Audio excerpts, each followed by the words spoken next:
Hi hello, ഞങ്ങളിതാ വെക്കേഷന് വന്നിരിക്കുകയാണ്. ബ്യൂട്ടിഫുൾ ആയിട്ടുള്ള സ്ഥലമാണിത്. ഇതൊരു കോട്ടേജ് ടൈപ്പാണ്. 100 ഏക്കർ സ്ഥലത്ത് ഉള്ള കോട്ടേജുകളാണ്. കാണിച്ചു തരാം. ഇതാണ് നല്ല ഫ്ലവേഴ്സ്.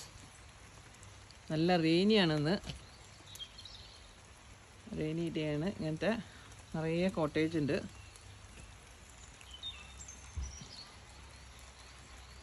സ്വിമ്മിങ് പൂൾ എല്ലാ കാര്യങ്ങളും ഉണ്ട് ഇവിടെ. അപ്പം നമ്മളിവിടെ ഒരാഴ്ചത്തെ വെക്കേഷൻ പരിപാടിയാണ്. പിന്നിൽ നല്ല കാട്. മഴ പെയ്യുന്നതുകൊണ്ട് എനിക്ക് കുറേ ദൂരത്തേക്കൊന്നും പോകാൻ പറ്റുന്നില്ല. അപ്പോൾ ഇത് ആണ് നമ്മൾ പണ്ട് ഞാൻ വിൻ്ററിൽ വന്നപ്പം കാണിച്ചിട്ടുണ്ടായിരുന്നു. എല്ലാ ഇലകളും പൊഴിഞ്ഞ മരങ്ങൾ. ആ മരങ്ങളിലാണ് ഇപ്പം ഇലകളൊക്കെ വന്നു. ഇനി കുറച്ച് ദിവസം 6 മാസക്കാലം ഇലകളൊക്കെ ഉണ്ടാവും. അത് കഴിയുമ്പോഴേക്കും ഈ ഇലകളൊക്കെ പൊഴിഞ്ഞ് പിന്നെയും വെറും മരമാവും. കണ്ടോ, പുതിയ പുതിയ ഇലകളൊക്കെ വന്ന് മരങ്ങളൊക്കെ പൂത്ത്. എന്തൊരു പ്രതിഭാസം അല്ലേ! ഈ മരത്തിൻ്റെ മുകളിലൊക്കെ ഇലകൾ വരുന്നു. ഇനി ഒരു വിൻ്റർ ആകുമ്പോഴേക്കും പിന്നെയും ഇലകളൊക്കെ ഇത് പഴുത്ത് മഞ്ഞ കളറായി ഇലകളൊക്കെ കൊഴിഞ്ഞ്. എന്താല്ലേ പ്രകൃതിയുടെ ഓരോ നിയമങ്ങൾ. നല്ല നല്ല ഫ്ലവേഴ്സ് ഉണ്ട്. നമ്മൾ ഓണത്തിനൊക്കെ പൂവിടാൻ പറ്റിയ ഫ്ലവേഴ്സ്. ഈ മഴയൊക്കെ ഒന്ന് കുറഞ്ഞു കഴിഞ്ഞാൽ ഞാൻ പുറത്തേക്കൊക്കെ പോയിട്ട് കാണിച്ചു തരാം. നിറയെ പ്ലാന്റ്സും കാര്യങ്ങളും എല്ലാം ഉണ്ട്. കുറേ കോട്ടേജ് ഉണ്ട്. 100 ഏക്കർ സ്ഥലത്ത് എന്ന് പറയുമ്പോൾ കുറേ വലിയ വലിയ മരങ്ങൾ. ഈ മരത്തിൻ്റെ മുകളിലൊക്കെ ഇനി ഇല വരും. ഇതിൽ ഇല തളർത്ത് വന്നുകൊണ്ടിരിക്കുകയാണ്. അപ്പം ഇതാണ് ഞങ്ങൾ വന്ന വെക്കേഷൻ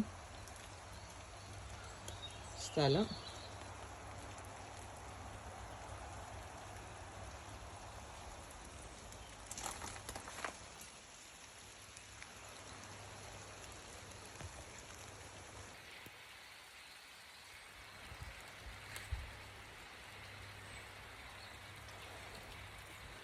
മഴത്തുള്ളികൾക്ക് നല്ല തണുപ്പ്. 2 കോട്ടേജാണ് നമ്മൾ ബുക്ക് ചെയ്തിരിക്കുന്നത്. ഒന്ന് മോനും ഫാമിലിയും. നെക്സ്റ്റ് ദീപയുടെ അങ്കിളും ആൻറ്റിയും ഞാനും കൂടെ ഒരു കോട്ടേജിൽ. ഇതെൻ്റെ ഒരു ബർത്ത്ഡേ ഗിഫ്റ്റായിട്ടാണ്. ഈ മാസം എൻ്റെ ബർത്ത്ഡേ ആണ്. അതിലൊരു ഗിഫ്റ്റാണ് ഞാൻ തന്നിരിക്കുന്നത്. Surprise vacation trip. ഓക്കെ, അപ്പോൾ നമ്മൾ ഇനി ഞാൻ പുറത്ത് ഔട്ടിങ്ങിനൊക്കെ പോകുമ്പം ബാക്കി സാധനങ്ങളൊക്കെ കാണിച്ചു തരുന്നതാണ്. Okay, by.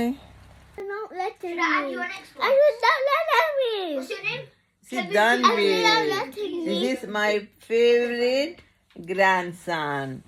His name is Danveer. Yes.